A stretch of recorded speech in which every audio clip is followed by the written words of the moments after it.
ورسوله الكريم أما بعد أعوذ بالله من الشيطان الرجيم بسم الله الرحمن الرحیم خیرکم من تعلم القرآن وعلمہ، تم میں سے بہترین شخص وہ ہے جو قرآن سیکھے اور سکھائے۔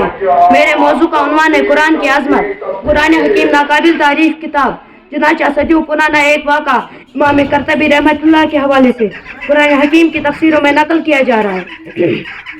جو ماندین اسلام اور حاسدین قرآن کے لیے عبرت سے لبریز ہے۔ خلیفہ مامون کی عادت تھی کہ اس کے دربار میں کبھی کبھی علمی مسائل پر بحث و مباحثہ ہوا کرتی تھی۔ بلا تفریق مذہب و ملت اہل علم کو شرکت کی اجازت ہوتی تھی۔ ایک مرتبہ ایک یہودی آیا جو شکل و صورت اور لباس وغیرہ کے اعتبار سے ایک معتز آدمی معلوم ہوتا تھا۔ مباحثہ شروع ہوا۔ جب اس نے گفتگو کی تو بڑی اچھوتے اور نرالے انداز میں شرکا کا من مولیاز کا کلام بڑا فصیح و بلیغ تھا۔ خلیفہ مامون بھی اس سے بہت متاثر ہوا۔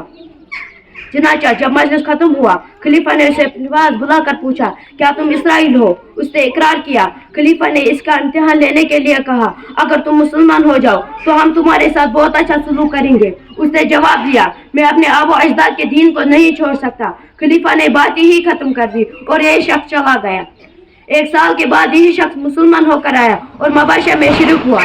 اسلامی فقہ کے موضوع پر اس نے لاجواب تقریر کی۔ مجلس ختم ہونے کے بعد خلیفہ نے اسے اپنے پاس بلا کر پوچھا، کیا تم وہی شخص ہو جو گزشتہ سال آئے تھے؟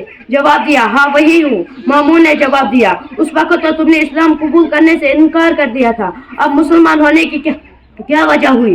حاضرین گرامی، اس نے جو جواب دیا وہی اس واقعہ کا محصل ہے۔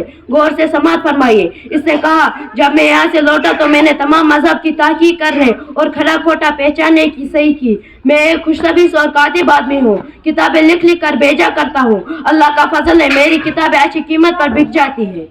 میں نے امتحان لینے کے لیے تورات کے 3 نسخے تحریر کے، ان میں بہت سی جگہ اپنی طرف تحریف و ترمیم کر دی۔ اب میں نسخے لے کر کنیسہ میں پہنچا۔ یہودی نے بڑی خوشی خوشی ان کو خرید لیا۔ پھر اسی طرح انجیل کے 3 نسخے رد و بدل کر کے عیسائی کے عبادت خانے لے گیا۔ وہاں بھی عیسائی نے بڑی قدر و منزلت کے ساتھ ان نسخوں کو خرید لیا۔ پھر یہ کام میں نے قرآن حکیم کے ساتھ کیا اور اس کے بھی 3 نسخے لے کر مسلمانوں کے پاس گیا۔ مجھے اس وقت بڑی حیرت ہوئی کہ میں نے جس مسلمان کو بھی یہ نسخہ پیش کیا، اس سے خریدنے سے پہلے اس کی تحقیق کی اور بالا کی کوئی کمی زیادتی تو نہیں۔ جب اس کو کمی نظر آئی تو فوراً مجھے لوٹا دیا اور لینے سے انکار کر دیا۔ اس واقعہ سے میں نے یہ سبق لیا کہ یہ کتاب بالکل محفوظ ہے اور اس حفاظت کی ذمہ داری خدا نے خود لی ہے۔ یقیناً اس پہ کوئی تحریف نہیں، بلکہ یہ بالکل محفوظ ہے، اور جس مذہب کی کتاب محفوظ ہو اس کا دین بھی اسی طرح افراط و تفریط سے پاک ہوگا۔ اسی لیے میں مسلمان ہو گیا۔ حاضرین مجلس اور قابل احترام بزرگان دین، اب تو آپ سمجھ گئے ہوں گے کہ یہ کتاب آج سے 14 صدی قبل جس حالت میں نازل ہوا تھا ہمارے سامنے موجود ہے، ذرا برابر بھی کوئی کمی زیادتی تو نہیں۔ اللہ تعالیٰ ہم سب کو قرآن پڑھنے کی توفیق عطا فرمائے۔ وما علینا الا البلاغ المبین۔